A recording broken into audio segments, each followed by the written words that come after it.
So students, आज हम लोग यंग मॉडल्स ऑफ इलास्टिसिटी को डिटेल में पढ़ेंगे। ठीक है, तो हम लोग पढ़ रहे हैं BSc first year, subject physics, paper 2, mandatory for major minor open elective, unit 2, mechanics of rigid and deformable bodies as per the new education policy.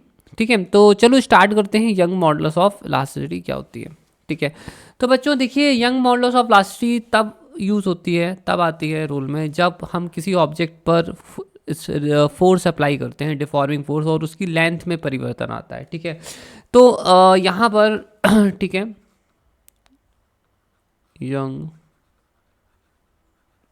Models. ठीक है, तो यहाँ पर मान लीजिए कि एक रिजिड सपोर्ट है, जहाँ से कि हम एक रबर को जो है ये रबर का सिलेंड्रिकल ट्यूब जो है, इसे हम ऐसे जो है मान लीजिए कि कर लेते हैं।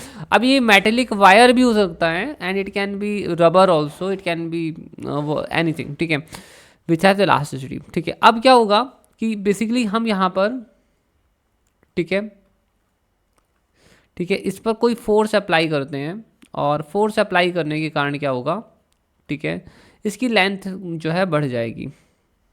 ठीक है, तो इसकी जो लेंथ बढ़ गई है, सपोज दैट एल है, और इसकी जो ओरिजिनल लेंथ थी वो कैपिटल एल है। ठीक है, फोर्स एफ लगाया था, यहाँ जो एरिया ऑफ क्रॉस सेक्शन है वो ए है।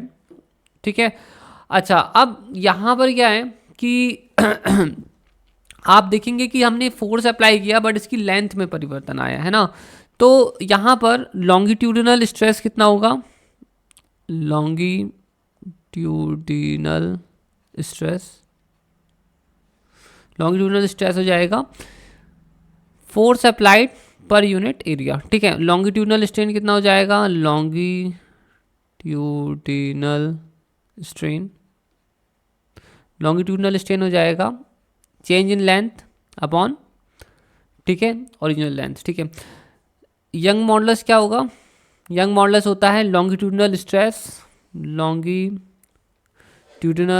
Stress upon longitudinal strain.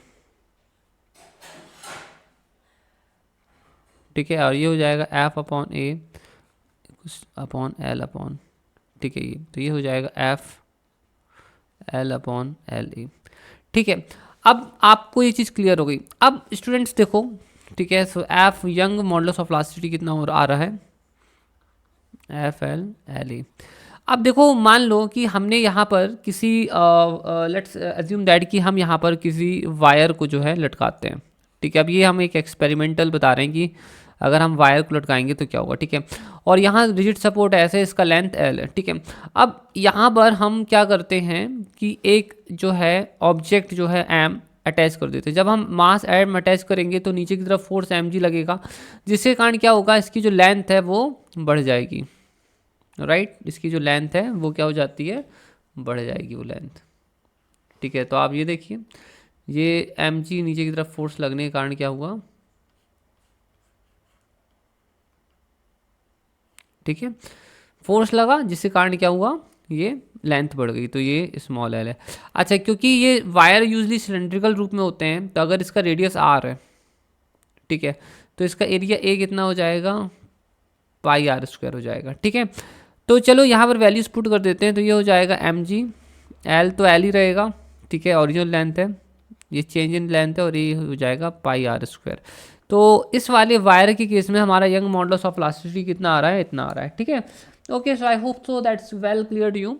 ठीक है, तो आपके एग्जाम में जब आए तो आप प्रॉपर पैराग्राफ बनाकर लिखिए, अच्छे से डायग्राम को अच्छे से एक्सप्लेन करिए, जो भी फिगर है उसे बढ़िया तरीके से एक्सप्लेन करिए, और जो है इसका डेरिवेशन आप कर सकते हो। ठीक है, तो Young modulus, I hope so it's well clear to you. Students, यहाँ पर आप लोगों के लिए एक छोटा सा असाइनमेंट है जो आपको जरूर करना चाहिए। आपको ये शो करना है that steel is more elastic than rubber. जो स्टील है वो मोर इलास्टिक देन रबर होती है। तो इसको प्रूफ कैसे करना है? अगर कोई भी चीज़ ज़्यादा इलास्टिक है, तो अगर स्टील ज़्यादा इलास्टिक है तो स्टील का जो यंग मॉडुलस होगा वो ज़्यादा होगा, और यंग मॉडुलस जो रबर का होगा वो कम होगा।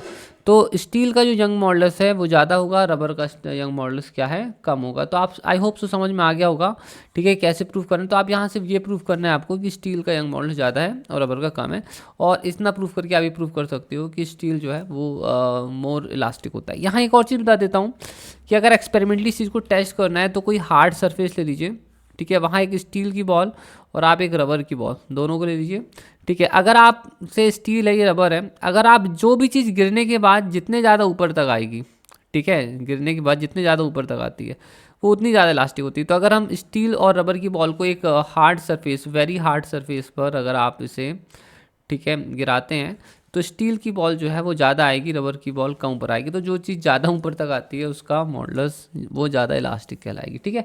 आई होप तो आप ये चीज़ अच्छी तरह समझ में आ गई होगी। एक्चुअली बच्चे ये सोचते हैं कि रबर ज़्यादा इलास्टिक होती है, बट ऐसा है नहीं, ठीक है। ओके, ठीक है, I hope so this is well clear to you. Thank you, take care, bye.